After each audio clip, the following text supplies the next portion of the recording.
रामशेज किल्ल्यावरती तो मुख्य दरवाजा ओलांडून आपण इकडे आलो की असं खाली उतरून एक खाली एक गुप्त कोठार आहे.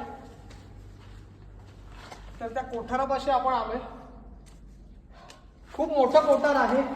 याचा एकंदरीत कुठल्याही प्रकारची माहिती इथे किल्ल्यावर दिलेली नाहीये, पण हे कदाचित दारुगोलाचं किंवा धान्याचं कोठार असू शकतं.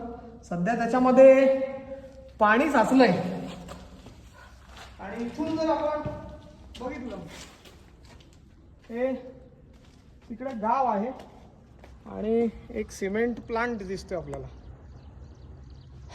तर चला जाऊया आता पुढे.